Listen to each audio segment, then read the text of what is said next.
En el día de hoy la idea es un poco comentarles la situación en la que se encuentra hoy el aislamiento agravado de Abdullah Öcalan. Recordemos, para quienes nos escuchan, que Abdullah Öcalan es el líder del pueblo kurdo desde una mirada más simbólica de lo que implica aunar una causa, aunar una lucha. Abdullah Öcalan, por un lado, fue el fundador del Partido de los Trabajadores del Kurdistán en finales de los 70, principios de los 80, y por otro lado también fue quien acompañó el proceso, por un lado, de la liberación o la premisa de que la sociedad no puede ser libre sin mujeres libres. Cuando yo acompañó, realmente jugó un rol ejemplar, independientemente de que a muchas y muchos les genere como ese ruido, ¿no? Que sea quien escribió incluso el paradigma de la liberación de la mujer y demás, pero bueno, es una realidad que ese es el rol que ha cumplido en el acompañamiento y en la defensa de este proceso. Imagínense, en principio de los años 90, ¿no? Que discusiones y cuestiones, sobre todo en relación a las organizaciones de izquierda y demás, eran bastante más diferentes, y en una región como la del Medio Oriente, que eran aún más diferentes, que veníamos procesando y atravesando en este lado del mundo, ¿no? Abdullah Öcalan, como hemos mencionado en algunas oportunidades, está preso en una isla que se llama Imrali, que es una prisión isla, desde el año 1999, o sea, hace casi 23 años, y su situación es lo que se llama aislamiento agravado. ¿Y por qué hablamos de aislamiento agravado? Bueno, primero en la isla estuvo durante 10 años solamente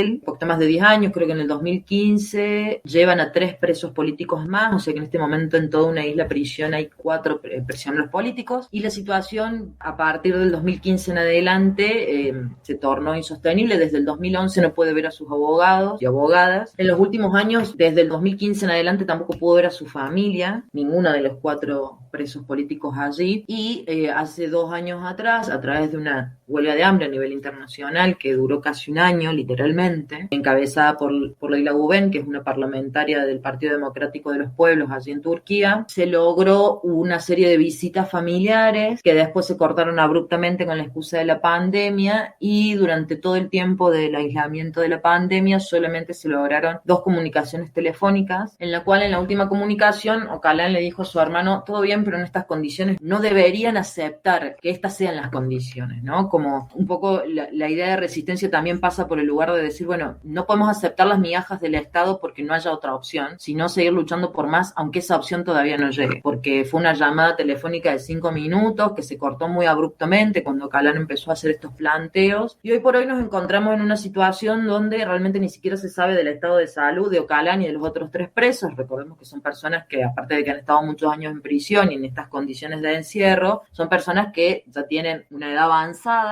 y la semana pasada el tema volvió a reflotarse porque los abogados y abogadas, en uno de los tantos pedidos de reunión que se hacen casi semanalmente y que son negados con excusas ridículas como que se rompió no es la aerosilla, pero tiene un nombre técnico que no me lo voy a acordar ahora, que traslada a la gente desde Estambul hacia la isla de Imrali, pero en este caso llegan a la noticia de que en septiembre prohibieron las visitas familiares y de abogados, más allá de que nunca sucedían, pero bueno, también están como esas cosas absurdas, por una medida disciplinaria contra Abdullah Öcalan puntualmente, pero no se especificaba cuál era la medida disciplinaria o qué es lo que hubiera hecho para que le cayera esta medida disciplinaria que nuevamente obliga a no tener reuniones con familiares ni abogados. Y como para no tomar un precedente de lo absurdo que es esta situación y después ya enmarcarlo en términos de qué pasa a nivel internacional con esto, porque esto no es que sucede y nadie se entera, hace un año atrás hubo una prohibición también que se le impuso a Abdullah Öcalan cuando empezaron a negociar el tema de las comunicaciones telefónicas en el momento de pandemia, haciendo referencia a una medida disciplinar por la hoja de ruta, que es como un libro, en realidad después se convierte en un libro, pero como una serie de reflexiones, acuerdos y planteos que Abdullah Öcalan presenta en el año 2009, cuando empieza a tratarse su tema en el Tribunal Europeo de Derechos Humanos. Entonces, en función de lo que Öcalan escribió en el año 2009, hace un año atrás también lo sancionaron para que no reciba visitas por esa hoja de ruta que presentó en el 2009. Y acá entran 2 temas. Por un lado, ¿cuál es el rol de la comunidad internacional, más específicamente de los organismos internacionales que en teoría deberían velar por la situación de los presos y presas, sobre todo de índole político a nivel mundial? Y por el otro lado, una denuncia que vienen haciendo desde el movimiento kurdo y particularmente desde el Partido Democrático de los Pueblos, que es cómo este sistema de aislamiento agravado se replica en los diferentes estratos sociales, en los diferentes espacios donde el Estado reprime o condiciona, y también, y por supuesto, en todas las cárceles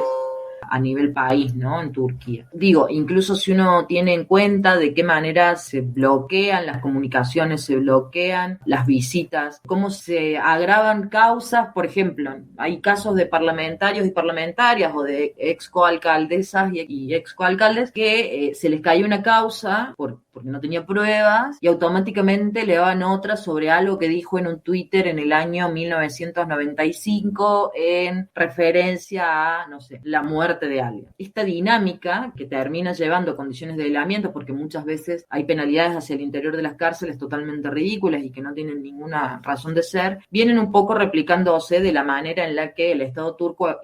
intenta, porque no lo logra, aleccionar al movimiento kurdo y a su resistencia con las formas de tortura, porque digo, el aislamiento agravado no es más ni menos que una forma de tortura, ¿no? Porque imagínense que es una persona que está hace 23 años aislada de todo, ya hace como 10 años le retiraron la posibilidad de ver televisión o escuchar radio o recibir libros, seguramente que de alguna manera lo resolverán, quiero pensar, digamos, ¿no? Honestamente, porque creo que es muy, muy, muy difícil resolver esta cuestión de que no tengas ningún acceso a nada, Claro, pero esa es la es situación inhumano. actual, ¿no? Y en este marco, el Tribunal Europeo de Derechos Humanos y el Consejo de Europa, que son dos organismos que llevan adelante muchas veces procesos de observación, funcionan como observatorios de cumplimiento de derechos humanos, sobre todo en condiciones de encierro, ha realizado un montón de peticiones, reclamos y demás, y la semana pasada vuelve a traer el tema a la agenda. El 1 de diciembre se reunieron, le pidieron a Turquía específicamente que resuelva la situación en Rally, especifique cuántos presos políticos en total tiene actualmente en Turquía encarcelados y encarceladas. El tema es que les da un periodo para realizar ese informe hasta septiembre del 2022, que es un poco lo que también se plantea con los informes del Consejo de Europa y de la Comisión contra la Tortura, de que cada vez que van a hacer una observación a un rally tardan 2 años en presentar el informe, ¿no? Entonces no hay una correlación, como si una persona recibiera torturas y 2 años no fueran nada entre medio, ¿no? Porque no tiene sentido que visites y 2 años después digas, sí, la verdad que torturan.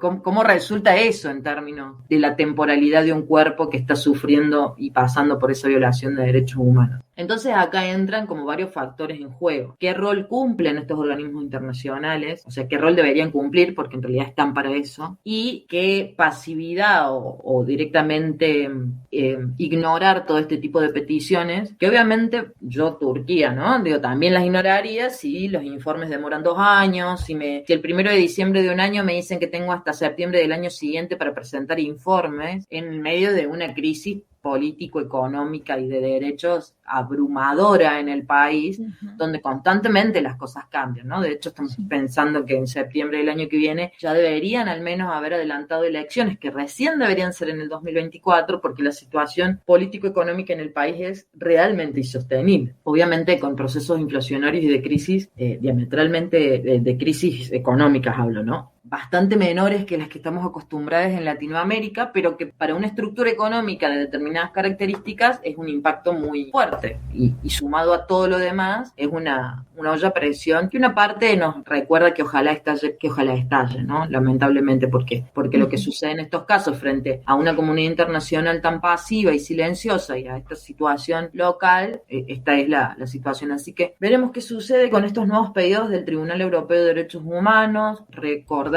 una vez más que Abdullah Öcalan es un preso político que está hace 23 años en condiciones de aislamiento agravado junto a otros 3 compañeros más, y que este proceso de aislamiento, que en realidad es tortura, se aplica a todas las cárceles. A todas las cárceles, y me atrevería también a decir a todas las detenciones que suceden en Turquía, porque las detenciones acompañadas de incomunicación y de desinformación son constantes. Entonces, por eso hablamos de que este sistema de aislamiento y tortura se replica, porque así como cuando estás en prisión estas reglas de juego te impactan muchas veces. De hecho, hay cárceles donde directamente no permiten que ingresen determinados diarios, que no se puedan escuchar determinados programas en la radio, etcétera, etcétera. También cuando uno es detenido, queda totalmente muchas veces incomunicado, el Estado no le interesa comunicar el porqué de la detención, y a veces pasan no días sino semanas sin tener conocimiento exacto de en dónde está detenido o detenida y en qué condiciones físicas se encuentra. Entonces, no es solamente un hecho puntual de Abdullah Öcalan, que obviamente es grave, sino una forma de tortura y aleccionamiento a todo un pueblo que se encuentra resistiendo al genocidio constante, ¿no?